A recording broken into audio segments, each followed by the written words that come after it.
The sky above Elandra shimmered in impossible colors, violet bleeding into streaks of copper and gold, as if the atmosphere itself couldn't decide which shade of majesty it preferred. Captain Elias Ward squinted through the viewport of the hovering shuttle, adjusting his helmet for the third time and muttering, "Note to self, never trust a color palette that argues with itself." The landing platform stretched before him like a crystal runway, humming with energy that made his boots tingle with static. He stepped out cautiously, immediately noticing the subtle wobble in gravity, a side effect of the planet's artificial stabilizers, apparently designed to keep airborne carriages from flipping like pancakes. "Welcome to Elandra, human," said a voice that was smooth, sharp, and impossibly musical at the same time. Elias turned and froze, realizing the speaker was the Queen herself. Leora stood taller than most humans would ever be comfortable with, her posture regal but relaxed, one long ear twitching as though in tune with some silent symphony only she could hear.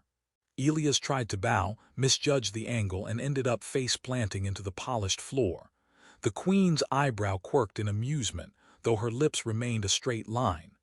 "You are awkward," she said, her voice carrying across the vast hall without a hint of malice. "Earth's finest soldier."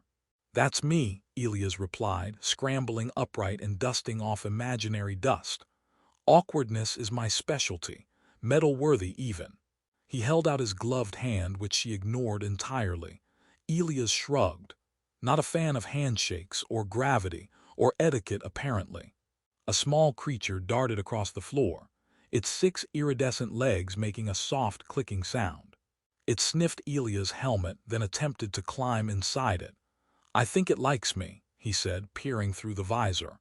"Or maybe it's planning to eat me. Either way, we'll call it a win." The Queen's eyes flickered, a mix of annoyance and curiosity.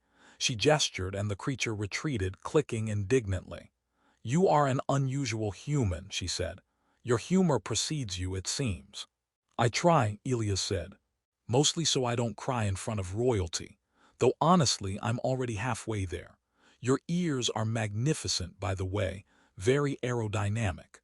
Leora twitched one ear, a subtle gesture that human minds might mistake for impatience, but in Elandran culture was more nuanced. "Do not jest with me, human. I am the Queen. I require respect." "And I require oxygen," Elias replied. "But we all make compromises." He glanced at the line of Elandran attendants who were stiff as crystal rods and trying hard not to snicker. "I notice everyone here is very serious. I'll just be the comic relief if that's allowed. Otherwise, I'll cry again." She paused, watching him, and for the first time a faint smile curved her lips. "You survive battles with words as well as weapons, apparently. Or perhaps foolishness is your true weapon." "Depends on the battle," Elias said, waving a hand. "Sometimes diplomacy is about dodging flying chairs or accidental energy beams. Not that I've ever, hypothetically, triggered a security drone with my boots. Hypothetically." The Queen's attendants muttered behind their hands. One dared to snicker, earning a sharp glance from Leora. Elias took the moment to straighten his uniform, attempting what he hoped was a respectable soldier's pose. "So, you asked to meet me. I'm here. We can skip the pleasantries and move straight to my amazing battle stories. They're slightly exaggerated, but that's part of the charm." "You will reveal your accomplishments to me," Leora said, her voice low and deliberate. "I am curious about the human capacity for conflict. How many battles have you fought?" Elias froze for a fraction of a second, as if the question had punctured the thin bubble of levity he had been inflating. "Well," he began, scratching the back of his helmet, "let's see. There's the asteroid skirmish in the Vega system, the orbital defense against rogue drones near Titan, the slightly embarrassing but officially sanctioned desert sandstorm mission on Zeagan 4. "You speak quickly," the Queen interrupted, her ears flicking with precision. "And with frivolity, show me the proof of these battles." Elias grinned, producing a small chest from under his coat. He opened it to reveal medals that gleamed even under the strange Elandran lighting. Each one represented a campaign that spanned galaxies, yet they seemed almost comically out of place in the opulent alien palace. "Tada," he said. "I know, right? Looks like I've been collecting these for a lifetime, and apparently I never learned to stop bragging." Leora's eyes widened, her composure faltering just slightly. She leaned forward, the light catching her long ears and making them glimmer like polished copper. These are real. You have truly survived all these." Survived, thrived, occasionally danced in zero gravity to celebrate. "Standard soldier stuff," Elias replied, tapping a medal with a gloved finger. One of the attendants fainted in shock, though Elias didn't notice. "Though I might be exaggerating the dancing part, or maybe not, hard to remember." The queen's lips twitched as if trying to contain a laugh. "You are unlike any human I have met. Your arrogance is matched only by your audacity." "Ah," Elias said, bowing again, this time successfully. "Arrogance and audacity, two qualities you must respect in a soldier, at least on my resume." He leaned closer, lowering his voice. "And if you think that's impressive, wait until I tell you about the time I accidentally hijacked an enemy hovercraft thinking it was a shuttle bus. They never forgave me. I got 3 medals for it." For a moment, the queen's stern expression softened, replaced by a spark of amusement that surprised her attendants. Leora studied him, realizing that beneath the bravado, the humor, and the ridiculous commentary, there was a man who had seen worlds crumble and survived. She felt an unusual twinge of something she couldn't name, part respect, part fascination, and perhaps a tiny whisper of genuine curiosity. "Very well, human," she said finally, her voice still commanding but lighter. "You have my attention. Tell me more. I wish to understand this combination of folly and valor that you call your life." Elias grinned, relaxing into the absurdity of the moment. "Excellent. I should warn you, though, there will be explosions, near-death experiences, a few questionable hairstyles from Space Wind, and of course jokes. Endless jokes. Ready?" The queen's ears twitched once, a subtle acknowledgement of intrigue. "I am ready, begin." And so, amidst hovering carriages, twitching ears, and the faint hum of alien energy, Elias Ward began recounting his battles, not with solemnity, but with wit, mischief, and the irrepressible charm of a soldier who had survived too much to take anything too seriously. The crystal halls echoed with laughter, disbelief, and the unmistakable beginning of a connection neither human nor alien had anticipated. Elias cleared his throat, wiggling his fingers as if preparing for a magic trick rather than recounting galactic warfare. "All right, Your Majesty, prepare yourself. This is where it gets truly ridiculous." He plucked a small holographic device from his coat pocket and activated it. Tiny, three-dimensional figures sprang to life above the table, spinning, colliding, and exploding in miniature brilliance. "Behold, the Battle of Icarus Station. My brilliant plan, well, technically brilliant if you ignore the part where I got stuck in a vacuum tube, was to outmaneuver the enemy fleet using decoy drones. Yes, I was the brains behind the chaos, mostly chaos." Leora leaned forward, her ears twitching, one of them actually grazing a nearby floating orb which wobbed dangerously. "You risked your life for decoys?" she asked, her tone sharp but threaded with disbelief. "Absolutely," Elias said, with mock solemnity. "Decoys are vital. Imagine if you spent trillions on a fleet and didn't have anything to confuse the other side.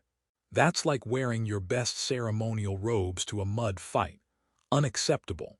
He winked, and the holographic figures exploded in a synchronized pattern of sparks. One of the attendants muttered something about humans being mad, which Elias caught. "Mad? No, my friend, we're eccentric. Subtle difference." Leora's lips quirked, a dangerous twitch of amusement she didn't entirely intend.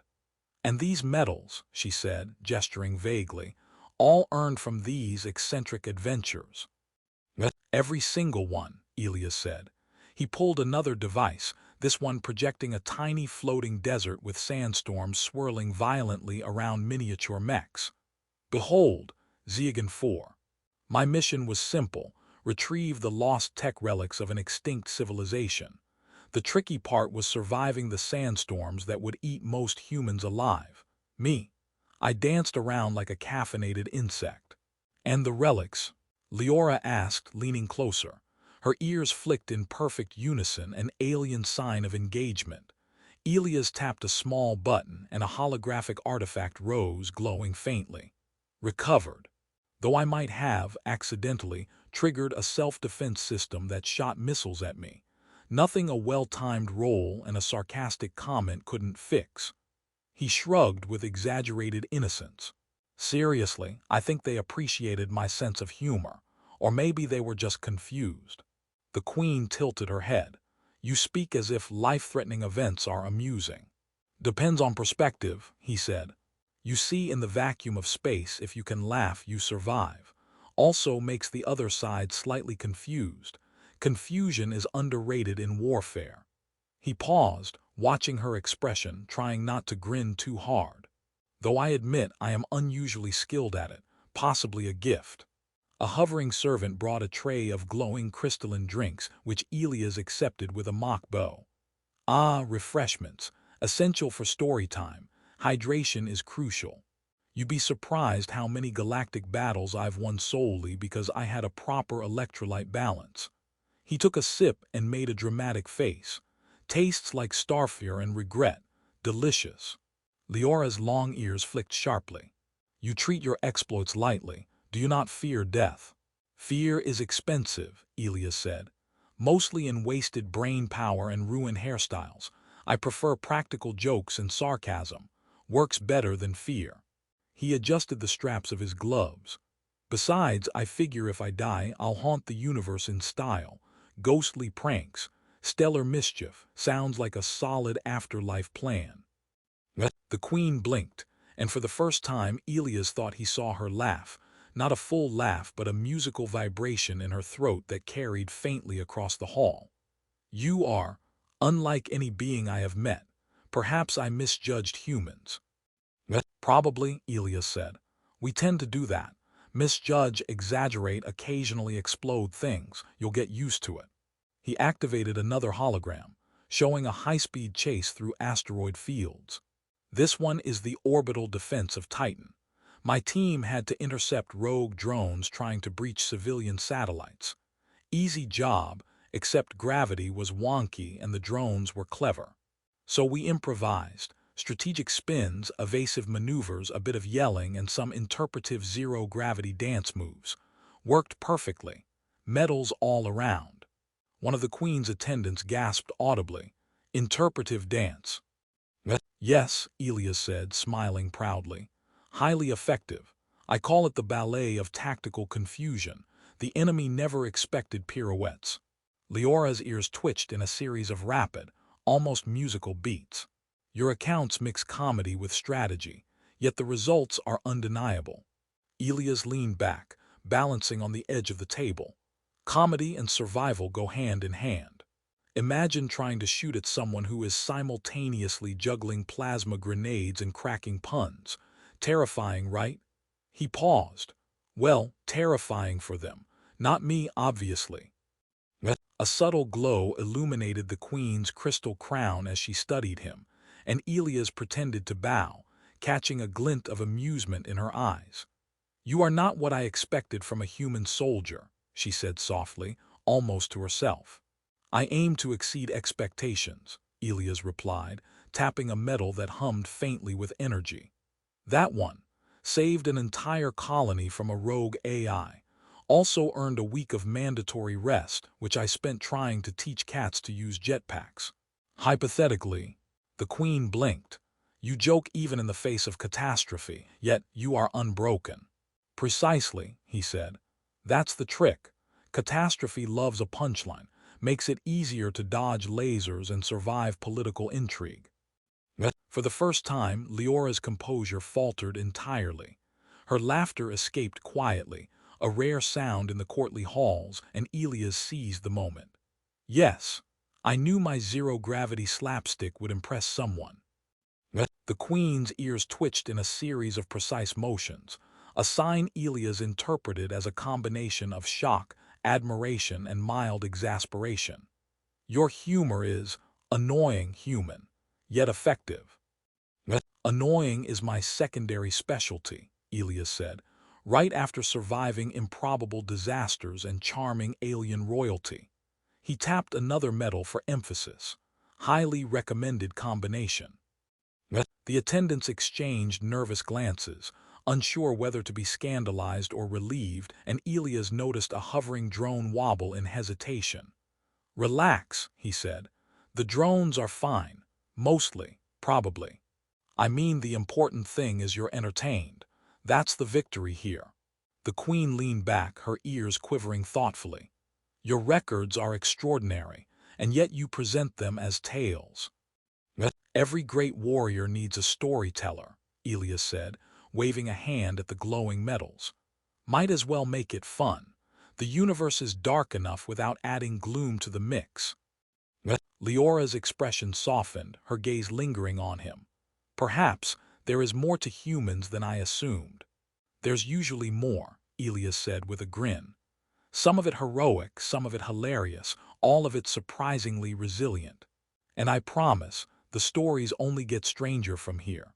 A quiet hum filled the hall, a faint vibration that echoed through crystal towers and hovering carriages alike. Leora's ears twitched in harmony with the energy, as though sensing the larger currents of fate converging. Elias tilted his head, noticing her reaction. "What? Something about my story resonate with cosmic forces?" "Perhaps," she said, her voice tinged with amusement and awe. "Or perhaps I am simply fascinated by a human who laughs while standing in the eye of chaos." Elias shrugged, leaning back against a hovering railing. "Best survival strategy I know. Laughter, medals, occasional heroic blunders. Works every time."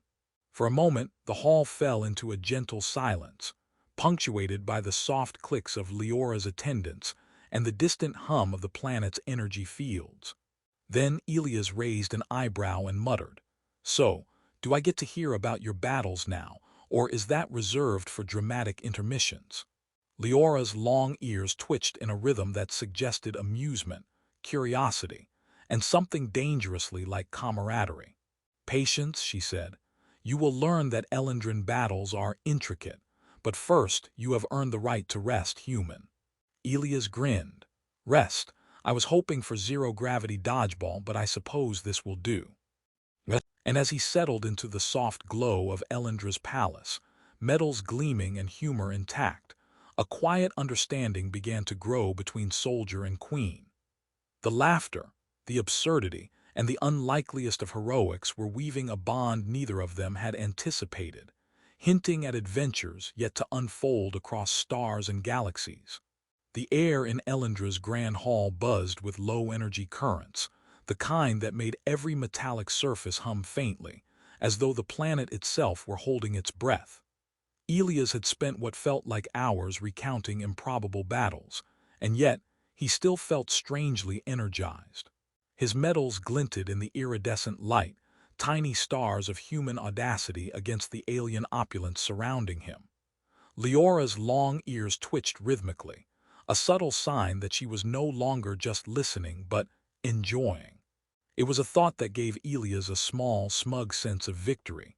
Winning over a queen, check. Making her laugh, double check. Surviving without accidentally setting off an interstellar alarm, well, mostly check. "So," Leora said, tilting her head, "you are fearless human, but also reckless, and yet somehow effective." Her ears flicked with precision, and Elias caught the faint vibration of amusement in her voice. "Thank you," he said with mock gravity, bowing so low he almost collided with a floating service drone. "I prefer strategically reckless. Makes me sound like a hero instead of a lunatic." Leora's eyes sparkled. "And these stories, you tell them as if humor can shield you from danger. Is that truly your method?" "Absolutely," Elias said, gesturing at the medals. "A well-timed joke disorients your enemies, lifts the morale of your allies, and occasionally keeps your heart from exploding in your chest. Works in zero gravity, sandstorms, and hostile diplomatic receptions. He winked. Highly recommended across galaxies. The queen chuckled, the sound resonating faintly across the crystalline walls. You are an anomaly, human. And yet I see wisdom beneath your levity. That's the trick, Elias said. Wisdom wrapped in sarcasm, come standard issue with the human species. Leora leaned forward, her ears brushing the edge of a hovering table. I have watched you navigate my world, human. You adapt, you improvise, and somehow you remain entirely yourself. Elias tilted his head, smiling. Adaptation is my specialty, though full disclosure. I've been known to accidentally insult alien dignitaries, almost vaporize a few hovercrafts, and once mistook a ceremonial crown for a snack. Adaptation sometimes involves apologizing very loudly. You survive, she said softly, because you understand people, and perhaps because you understand yourself. Her ears flicked once in rapid succession, a signal Elias had learned to interpret as deep thought mixed with amusement. I try, he said. Mostly I try not to die, humor just helps. He paused. Though I have to admit, Elandra's palace is a welcome change. Fewer lasers aimed at me compared to some planets I've visited, and you laugh sometimes. That's new. Leora's lips curved. I am learning that laughter is valuable, even for a queen. She paused, letting the quiet hum of the hall settle. You have shown me that courage can coexist with levity, that strength need not be solemn, that a soldier, your kind, can be human. Elias scratched the back of his helmet. Well, that's flattering, though I prefer ridiculously competent. Perhaps both, Leora said, her voice softening. There is a subtle grace in your chaos. It is enlightening.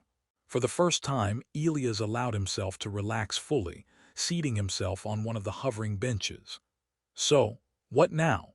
You've been impressed, I've been humiliated by gravity at least twice, and we've both survived my storytelling.